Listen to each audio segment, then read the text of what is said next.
আজকে আমি তোমাদের কাছে টেন্সের একটি বেসিক কনসেপ্ট নিয়ে হাজির হয়েছি। আমরা এই ভিডিওটির মাধ্যমে আজকে শিখব টেন্স আসলে কি। টেন্স বিষয়টি খুবই সহজ। যদি টেন্স বিষয়টি জানতে হয় তাহলে তার আগে আমাদের অবশ্যই ভার্বের বিষয়ে আমাদের জানতে হবে। দেখো এখানে লেখা আছে, টেন্সের নিচে লেখা আছে ভার্বের সময়। তার মানে কি, টেন্স মানে হলো সময়। কার সময়? ভার্বের সময়। তার মানে ভার্বটিকে আমাদেরকে জানতে হবে সময়, তারপর আমি নির্বাচন করতে পারবো যে ভার্ব মানে কি। আমরা ভার্ব কাকে বলি? আমরা এইটুকু জানি যে প্রত্যেকটা সেন্টেন্সের মধ্যে একটি ভার্ব অবশ্যই থাকে। যেমন হচ্ছে রক্ত ছাড়া কোনো ব্যক্তি বাঁচতে পারে না, সেরকম ভার্ব ছাড়া কোনো সেন্টেন্স কিন্তু তৈরি হতে পারে না, প্রায় অসম্ভব। তাই প্রত্যেক সেন্টেন্সের মধ্যে ভার্ব কিন্তু থাকেই থাকে। তাই ভার্বকে আমরা চিনব কিভাবে? ভালো করে শুনবে। একটি সেন্টেন্সের মধ্যে যে ওয়ার্ডটির দ্বারা কোনো কিছু করা বা হওয়া বা থাকা বোঝায় সেই ওয়ার্ডটিকে আমরা ভার্ব বলি। ঠিক আছে? যেমন ধরো এখানে দেখো, করা, হওয়া বা থাকা, এই তিনটি বিষয় আমি তিনটি এক্সাম্পল নিয়েছি। দেখো, কোনো কিছু করা, সেই অর্থে ভার্বকে চিনতে হলে কেমন, দেখো, আই রিড বুক। রিড মানে দেখো, আমি মানে, এর মানে কি, আমি বই পড়ি। দেখো, আমি মানে, আই মানে আমি, এটা ভার্ব হতে পারে না। বুক মানে বই, এটা ভার্ব হতে পারে না। কারণ যেই ওয়ার্ডটি হতে হবে ভার্ব, সেই ওয়ার্ডটির দ্বারা কোনো কিছু করা বোঝাবে, অথবা কোনো কিছু হওয়া, অথবা কোনো কিছু থাকা। এই তিনটির মধ্যে যে কোনো একটা অবশ্যই বোঝাবে, তবে সেই ওয়ার্ডটিকে আমরা ভার্ব বলতে পারবো। আই রিড বুক, এখানে দেখো রিড যে ওয়ার্ডটি এখানে দিয়েছে, রিড মানে হলো পড়া। পড়া মানে কি, কিছু করা, মানে আমরা কিছু অ্যাক্টিভিটি করি। রিড করতে হলে আমাদেরকে লাউডলি পড়তে হয়, অথবা মাইন্ড রিডিং করতে হয়, মানে মনে মনে পড়তে হয়। তাহলে কিছু একটা অ্যাক্টিভিটি আমরা এখানে করছি, মানে কিছু করা এখানে বোঝাচ্ছে। আই রিড বুক। অথবা কিছু হওয়া, যেমন ধরো আই অ্যাম আ টিচার, আমি একজন শিক্ষক।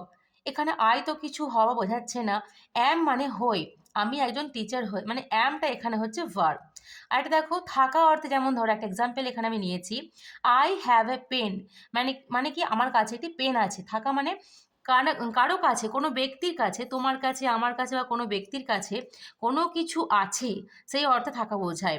আই হ্যাভ আ পেন, আমার কাছে একটি পেন আছে। এখানে থাকা বলতে আই হ্যাভ, হ্যাভ যে ওয়ার্ডটি আছে, যে আমার কাছে আছে, তাই তো? আছে মানে থাকা, তোমার কাছে কি থাকছে? একটি পেন থাকছে। তাই হ্যাভ ওয়ার্ডটি হচ্ছে ভার্ব। তিনটি অর্থে দেখো, তিনটি অর্থে আমি তিনটি এক্সাম্পল নিয়েছি।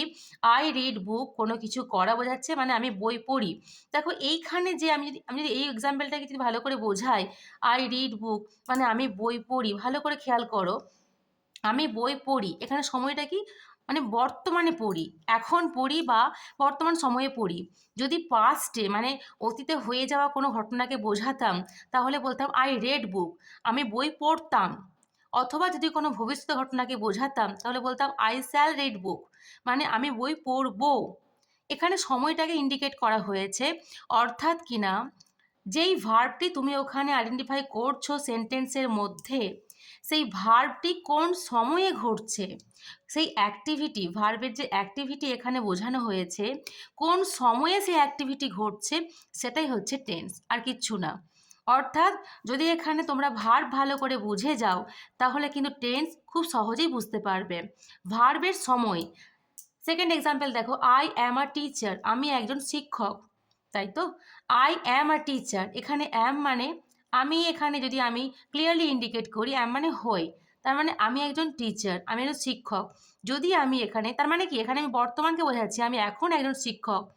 যদি অতীতের ঘটনাকে বোঝাতাম, তাহলে বলতাম আই ওয়াজ আ টিচার, আমি একজন শিক্ষক ছিলাম। অথবা যদি এখানে ভবিষ্যতে বোঝাতাম, তাহলে বলতাম I shall be a teacher, আমি একজন শিক্ষক হব। এখানে সময়টাকে মেনলি ইন্ডিকেট করা হয়েছে। যদি সময়টাকে এখানে পরিষ্কার করে বুঝতে পারো, ক্লিয়ারলি বুঝতে পারো, তাহলে তুমি টেন্স অটোমেটিক্যালি বুঝতে পারবে। থার্ড এক্সাম্পল দেখো, থাকা অর্থে যেটা বোঝানো হয়েছে, আই হ্যাভ আ পেন, আমার কাছে একটি পেন আছে। আমার কাছে কি আছে? একটি পেন আছে। আমার কাছে, তার মানে কি, এখন পেন আছে। যদি এখানে, যদি পাস্টের কোনো ঘটনাকে বলতাম, অতীতে ঘটে যাওয়া ঘটনা, তাহলে বলতাম আই হ্যাড আ পেন, আমার কাছে পেন ছিল। অথবা যদি ভবিষ্যতে কোনো ঘটনাকে বোঝাতাম, I shall have a pen, আমার কাছে একটি পেন থাকবে। কিন্তু এইখানে দেখো, তিনটে এক্সাম্পল আমি এখানে নিয়েছি, তিনটেই আমি এখানে প্রেজেন্টের এক্সাম্পল নিয়েছি। ঠিক আছে? অর্থাৎ কিনা যদি তোমাকে ভার্বকে বোঝাতে হয় সেন্টেন্সের মধ্যে এমন কিছু ওয়ার্ড তোমাকে খুঁজতে হবে যেই ওয়ার্ডের দ্বারা কোনো কিছু করা বা কোনো কিছু হওয়া বা কোনো কিছু থাকা বোঝাবে। এই তিনটি ইন্ডিকেশন দ্বারা ভার্বকে খুব সহজেই চেনা যায়। যখন সেন্টেন্সের মধ্যে ভার্বটিকে চিনতে পারবে তাহলে সেই ভার্বটি কোন সময়ে ঘটছে, ভার্বের কাজটি কোন সময়ে ঘটছে সেইটা যদি বুঝতে পারো তাহলে সময়টাকেই বলা হবে টেন্স। যেমন ধরো যদি এখানে বলি আই শ্যাল রিড আ বুক, আমি একটি বই পড়ব, তাহলে এখানে ভার্ব কোনটা, রিডটা। শ্যাল রিড আ বুক, বই পড়বো, সময় কোনটা ইন্ডিকেট করছে, পড়বো মানে ভবিষ্যতে হবে, তার মানে ফিউচার টেন্স হবে, তাই তো। যদি এটা আমি বলি আই ওয়াজ আ টিচার, আমি একজন শিক্ষক ছিলাম, তার মানে এখন আমি শিক্ষক নই, আমি একজন শিক্ষক ছিলাম, তাহলে এখানে হওয়া অর্থে ভার্ব কোনটা, আই ওয়াজ আ টিচার। যদি আমি এক্সাম্পল চেঞ্জ করি, আমি একজন শিক্ষক ছিলাম, তাহলে ওয়াজটা হচ্ছে এখানে ভার্ব, সেটা কি হবে টেন্স। টেন্সটা কি হচ্ছে, সময়টা কখন হচ্ছে, অতীতে হয়ে গিয়েছিল, মানে কি আমি পাস্টে কোনো এক সময় টিচার ছিলাম, এখন আমি নই, তার মানে টেন্স হবে পাস্ট টেন্স। বোঝা গেল? একই রকমভাবে তার মানে কি ভার্বকে আমাদেরকে চিনতে গেলে সেন্টেন্সের মধ্যে এমন কিছু ওয়ার্ড আমাকে খুঁজতে হবে যেই ওয়ার্ডের দ্বারা কোনো কিছু করা অথবা কোনো কিছু হওয়া বা কোনো কিছু থাকা বোঝাবে।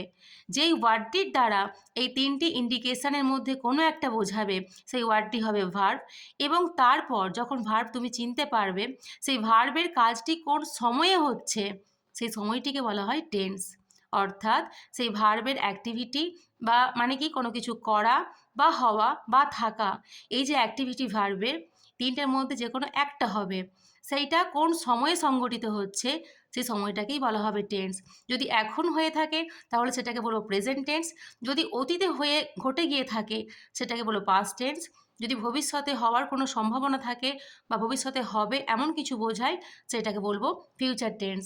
আমরা আজকে টেন্সের বেসিক কনসেপ্ট নিয়ে আলোচনা করলাম, এরপর আমরা টেন্সের ক্ল্যারিফিকেশন, ক্লাসিফিকেশন এবং ডেফিনেশন আরও ডিটেলসে পরবর্তী ভিডিওতে নিয়ে আসব এবং এর শ্রেণীবিভাগটাও আমি এখানে বোঝাবো।